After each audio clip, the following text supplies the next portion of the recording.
Votre formation durera environ 20 minutes. À l'issue de ce module, vous connaîtrez les instances de gouvernance d'une entreprise, le conseil d'administration, les dirigeants, les actionnaires.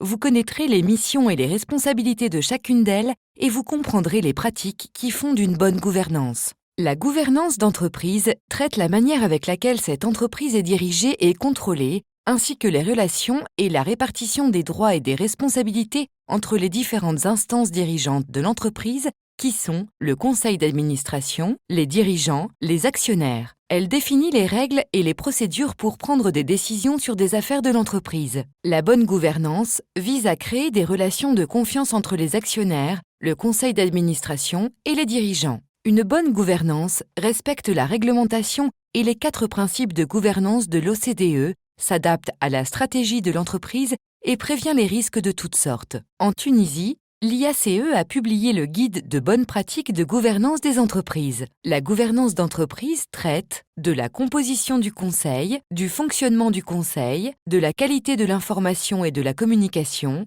de l'équilibre des pouvoirs entre actionnaires, conseil d'administration et dirigeants, de la prévention des risques et des conflits. La société peut décrire ses pratiques de gouvernance dans la déclaration de gouvernance d'entreprise et ou le rapport annuel. Elle peut aussi désigner un responsable de la gouvernance ou déontologue. La gouvernance de l'entreprise ne se limite pas au trio conseil d'administration, dirigeants, actionnaires. D'autres acteurs externes interviennent dans le processus. Les acteurs du marché financier, investisseurs et professionnels, les médias, les parties prenantes, employés, clients et fournisseurs, les instances réglementaires, l'administration, le fisc, le CMF, les associations professionnelles, les agents économiques, les commissaires aux comptes, les banques, les analystes. Le conseil d'administration est l'instance chargée par les actionnaires d'administrer l'entreprise et de veiller à son intérêt social. Son fonctionnement est réglementé. La stratégie consiste à élaborer la politique de l'entreprise, ses objectifs, son budget. Le contrôle revient à s'assurer de l'intégrité des états financiers,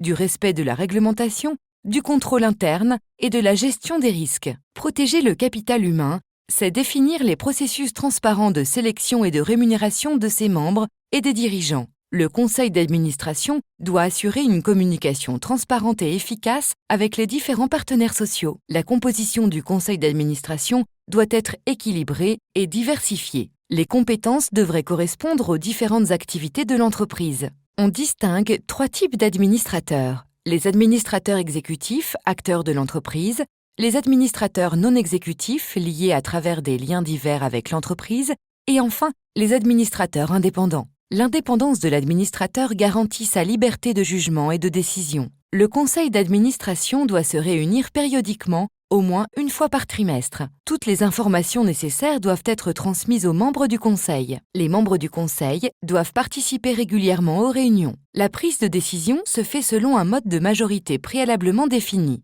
Le conseil d'administration crée des comités qui lui soumettent des avis et des recommandations. Il est recommandé aux entreprises de se doter de comités d'audit,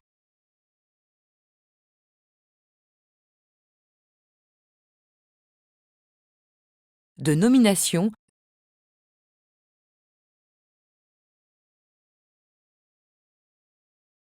de rémunération stratégique technique, et ce, en fonction de leurs spécificités. Un administrateur a un certain nombre d'obligations. Je dois agir avec honnêteté et loyauté. Je dois justifier de mes compétences et de mon indépendance et déclarer tout risque de conflit d'intérêts ou de cumul des fonctions. Je dois consacrer à mes fonctions le temps et l'attention nécessaires. Je dois agir de bonne foi vis-à-vis de toutes les parties prenantes de l'entreprise. Je ne dois pas accepter ou m'octroyer toute rémunération illégale ou indue. Les administrateurs sont rémunérés selon un système de jetons de présence qui tient compte de l'assiduité aux réunions des comités et des conseils.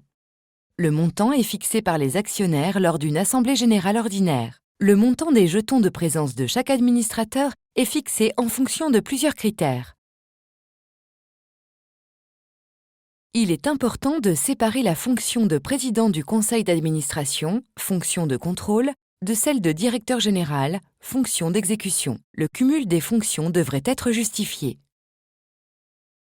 Les dirigeants ont des obligations vis-à-vis du conseil d'administration. Dans la perspective d'une bonne gouvernance, Ils doivent rendre compte de leur activité et de leurs résultats auprès du conseil. Ils doivent organiser les contrôles internes et le suivi de la gestion des risques. Les dirigeants de l'entreprise font le lien avec les actionnaires. Ils sont chargés de maintenir le contact avec eux entre les assemblées générales. Ils organisent la communication sur les activités de l'entreprise et sur les faits marquants. Ils peuvent désigner une personne chargée de ces relations avec les actionnaires. Les salariés sont les piliers de l'entreprise.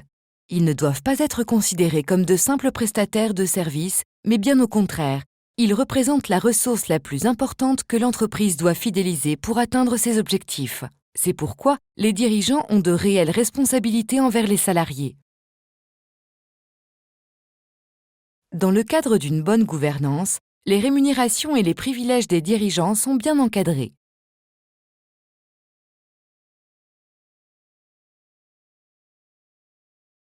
L'entreprise est tenue de respecter un certain nombre de principes envers les actionnaires.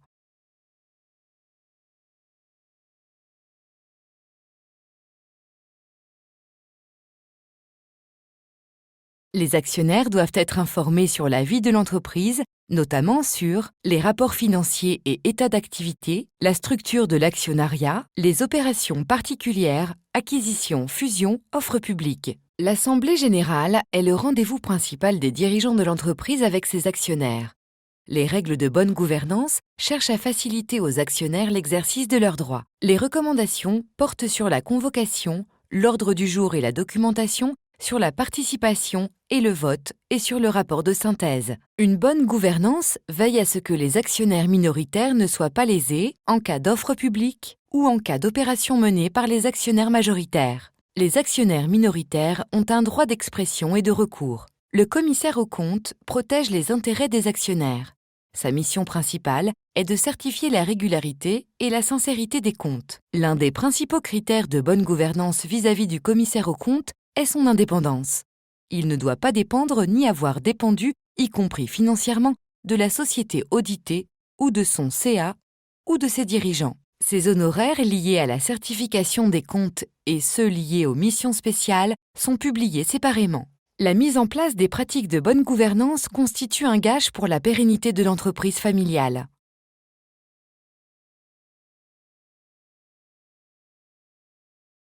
Ces pratiques doivent être adaptées à la taille, la culture et l'actionnariat de l'entreprise.